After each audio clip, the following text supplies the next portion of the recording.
ቻይና አደጋ ውስጥ ገባች ወይስ ስለ ቬንዙዌላ አያገባኝም ብላ ተቀመጠች?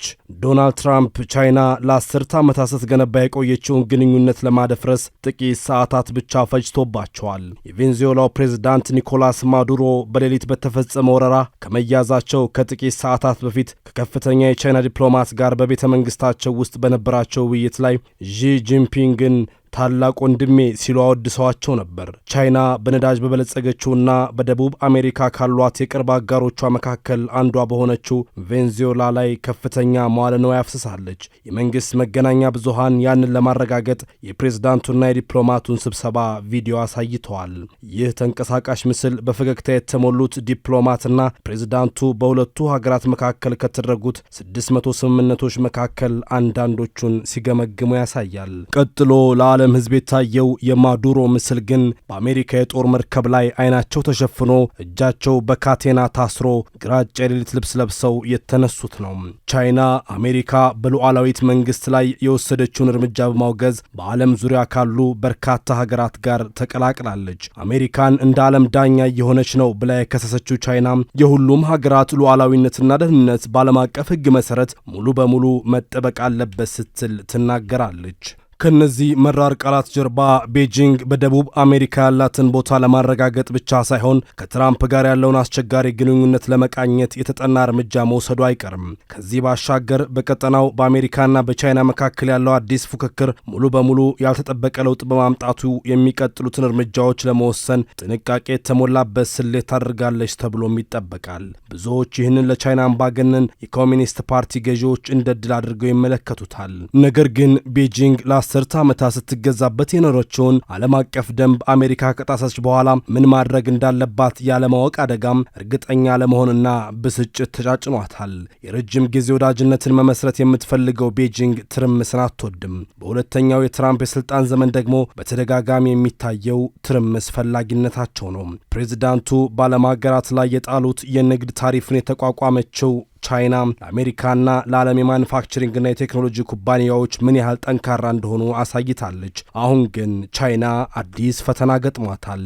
ዶናልድ ትራምፕ ለቬንዙዌላ ነዳጅ ሲሉ የወሰዱት እርምጃ ቻይና የአሜሪካ ፍላጎቶች ላይ ያላትን ጥልቅ ጥርጣሬ አጠናክሮታል። ለመሆኑ አሜሪካ የቻይናን ተጽዕኖ ለመቆጣጠር እስከምን ድረስ ትሄዳለች የሚለው ወሳኝ ጉዳይ ነው። ውድ የኢትዮ ስካይ ሚዲያ አድማጭ ተመልካቾች አብራችሁን ስትቆዩ ሚዲያችንን ሰብስክራይብ ማድረጋችሁን እንዳትረሱም። መልካም ቆይታም። የአሜሪካ ውጭ ጉዳይ ሚኒስትር ማርክ ሩቢዮ እሁድ ዕለት ለኤንቢሲ ሲናገሩ ይህ ምዕራቡ የዓለም ንፍቀ ክበብ ነው፣ የምንኖረው እዚህ ነው። እናም የምዕራቡ ዓለም ንፍቀ ክበብ በዩናይትድ ስቴትስ ተቃዋሚዎች፣ ተፎካካሪዎችና ተቀናቃኞች መናኸሪያ እንዲሆን አንፈቅድም ብለዋል። ብዙም ያልተደበቀውና ከደጃፋችን ዞር በሉ የሚለው መልእክትም ለቤጂንግ እንደነበር ማንም አይጠፋውም። ቻይና ግን ይህንን መስማት አትፈልግም። ነገር ግን ቀጥሎ የሚሆነውን ለማየት በትዕግስት ትጠብቃለች። አንዳንዶች ቻይና ራስ ገዝ በሆነችው ታይዋን ላይ ተመሳሳይ ነገር ማድረግ ትችል እንደሆነ ለማለት እየጠበቀችና እየተከታተለች እንደሆነ ያስባሉ። ዢ ጂንፒንግ ታይዋን አንድ ቀን ከቻይና ጋር እንደገና እንደምትዋሃድ ቃል ገብተዋል። ይህንም ለማሳካት ኃይል መጠቀምን ወደ ጎን አላሉም። በቻይና ማህበራዊ ሚዲያዎች ላይ ያሉ አንዳንድ ብሔርተኞች አሜሪካ በቬንዙዌላ ላይ በተናጠል እርምጃ መውሰድ ከቻለች ቤጂንግ የታይዋን ፕሬዝዳንትን ለማንሳት የሚያግዳት ምንድን ነው ሲሉ ይጠይቃሉ። ቻይና የቬንዙዌላን ጉዳይ ከታይዋን ጋር በተመሳሳይ መንገድ ላታየው ትችላለች። ለዚህ ደግሞ ምክንያቱ ታይዋን እንደ ዓለም አቀፍ ሳይሆን እንደ ውስጣዊ ጉዳይ አድርጋ መቁጠሯ ነው። ነገር ግን ከሁሉም በላይ አስፈላጊው ነገር ዢ ጂንፒንግ ደሴቲቱን ለመውረር ከወሰኑ አሜሪካ እርምጃ ስለወሰደች እንደማይሆን የውጭ ግንኙነት ምክር ቤት አባል የሆኑት ዴቪድ ሳክስ ይናገራሉ። ቻይና ተቀባይነት ባለው መንገድ ልታሳካ እንደምትችል በራስ መተማመን እንደሌላትም ጽፈዋል። ያ ቀን እስኪመጣ ድረስ ግን ቻይና የታይዋንን ሕዝብ ለማዳከም ጫና የመጠቀም ስልቷን ትቀጥልበታለች። ዓላማውም ታይዋንን ወደ ድርድር ጠረጴዛ ማምጣት ነው። አሜሪካ በቬንዙዌላ ላይ የሰነዘረችው ጥቃት ይህንን አይለውጠውም። ይልቁንስ ቻይና የደቡቡን ንፍቀ ክበብ ለማሸነፍ ያስቀመጠችውን የረጅም ጊዜ ዕቅድ አደጋ ላይ ይጥላል የሚሉ ሐሳቦች ተነስተዋል። በቻይናና በቬንዙዌላ ወይም በቤጂንግና በካራካስ መካከል ያለው ግንኙነት ዕድሜው ገና ለጋ ነው።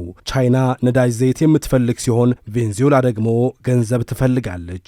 ከአውሮፓውያኑ 2000 እስከ 2023 አካባቢ ቤጂንግ ለቬንዙዌላ የባቡር ሀዲዶችን፣ የኃይል ማመንጫዎችና ሌሎች መሠረተ ልማት ፕሮጀክቶችን ለመደገፍ ከ100 ቢሊዮን ዶላር በላይ ድጋፍ አድርጋለች። በምላሹም ካራካስ እያደገ የመጣውን ኢኮኖሚዋን ለማነቃቃት የሚያስፈልገውን የነዳጅ ዘይት ለቤጂንግ ሰጥታለች። ባለፈው ዓመት ወደ 80 በመቶ የሚሆነው የቬንዙዌላ ነዳጅ ዘይት ወደ ቻይና ተልኳል። ይህ አሁንም ሀገሪቱ ከምታስገባቸው የነዳጅ ምርቶች 4 በመቶ ብቻ ነው። ስለዚህ በካራካስ የቻይና የፋይናንስ አደጋዎችን በተመለከተ አንዳንድ ምልከታዎችን መጠበቅ አስፈላጊ ነው ሲሉ የዘ ቻይና ግሎባል ሳውዝ ፕሮጀክት ዋና አዘጋጅ ኤሪክ ኦላንደር ይናገራሉ። እንደ ሲኤንፒሲና ሲኖፔክ ያሉ የቻይና ኩባንያዎች በቬንዙዌላ ካሉ ትላልቅ ተዋናዮች መካከል ናቸው። እናም እነዚህ ሀብቶች በቬንዙዌላውያን ሊወረሱ በአሜሪካ አመራር ሰጭነት ወይም በሌላ መልኩ በቀውሱ ውስጥ የመገለል አደጋ ተጋርጦባቸዋል። ቬንዙዌላ ከቻይና በዳሪዎች የወሰደችውን ወደ 10 ቢሊዮን ዶላር የሚጠጋ ውዝፍ ብድርም አለባት። ነገር ግን ኦላንደር በሀገሪቱ ውስጥ ያሉ ኢንቨስትመንቶች በአሁኑ ጊዜ አደጋ ላይ ናቸው ወይ የሚለውን ግልጽ ስላልሆነ ጥንቃቄ እንደሚያደርጉ አሳስበዋል። ነገር ግን ለወደፊት መዋለ ንዋያቸውን ማፍሰስ ስለሚፈልጉበት ጉዳይም ማስጠንቀቂያ አላቸው። የቻይና ኩባንያዎች በተለያዩ ፕሮጀክቶች ላይ መዋለ ንዋያቸውን ከማፍሰሳቸውን በፊት የአሜሪካ ጣልቃ ገብነት አደጋዎችና መጠኑን ሙሉ በሙሉ መገምገም አለባቸው ሲሉ የሬንሚን ዩኒቨርሲቲ የዓለም አቀፍ ግንኙነት ትምህርት ቤት ባልደረባ ኩይ ሹጁን ለቻይና መንግስት ሚዲያ ተናግረዋል።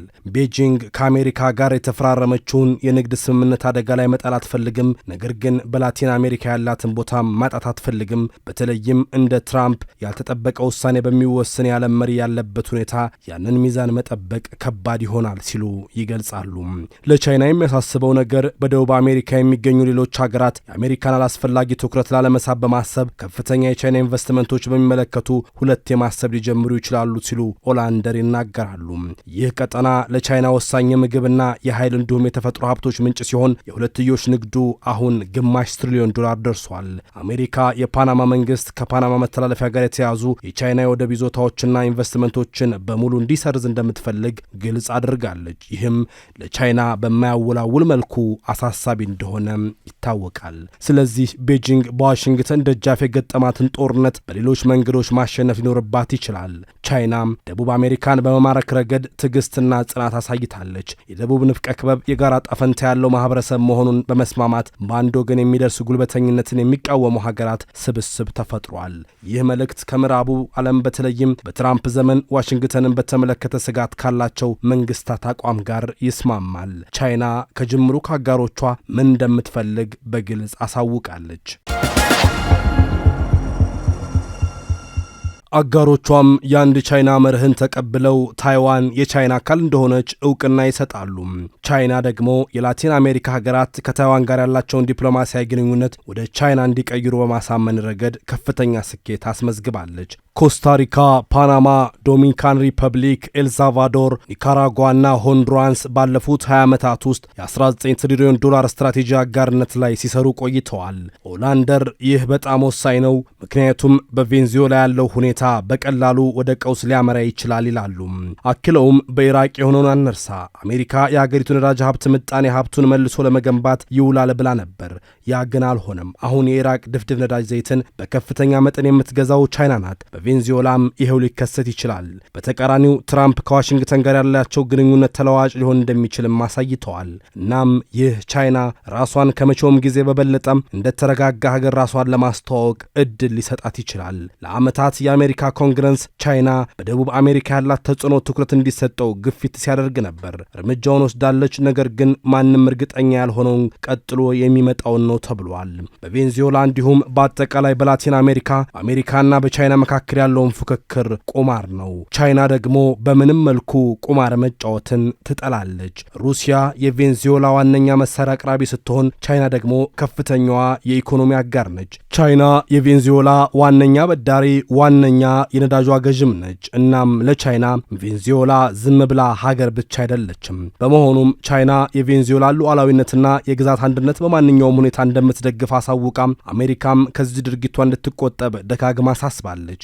በርካታ የጦር መሳሪያዎችን ለቬንዙዌላ የምታቀርበው ቻይና ከቃል ባለፈ ስለ ቬንዙዌላ አሜሪካንን ትጋፈጣለች ወይ የሚለው ግን እጅግ አጠራጣሪ ሆኖ ቀጥሏል። ቻይና አሁን ላይ ጦርነት ውስጥ መግባትም ሆነ ከአሜሪካ ጋር በቀጥታ መላተም የምትፈልግ አይደለችም። ከፍተኛ ኢኮኖሚና የቴክኖሎጂ ግስጋሴ ላይ የምትገኘው ታይዋንን ለመጠቅለል ከፍተኛ የረጅም ጊዜ ዝግጅት እያደረገች የምትገኘው ቻይና ምናልባትም ጦርነቱ እንደ ትልቅ አጋጣሚ ልትወስደው ትችላለች። አሜሪካ ከቬንዙዌላ ጋር የተራዘመ ጦርነት ውስጥ ከገባች ግን የኤዥያ ፓሲፊክ ቀጠና ትኩረቱ ሊሸረሽረውና ሙሉ ትኩረቷን እዛው አሜሪካ ቀጠና ላይ እንድታደርግ ሊያስገድዳት ይችላል።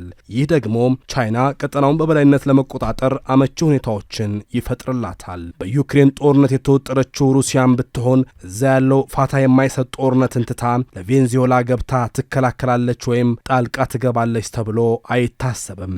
ሩሲያም እንደ ቻይና ሁሉ ለቬንዙዌላ ድጋፏን የገለጸች ሀገር ብትሆንም እንደ ቀድሞ ከራሷ የተትረፈረፈ የጦር እገዛ ታደርጋለች ብሎ መገመት ግን እጅግ ከባድ ነው። ለዚህ ዘገባ ቢቢሲን፣ ሲሲቲቪንና ሮይተርስን በዋቢነት ተጠቅመናል።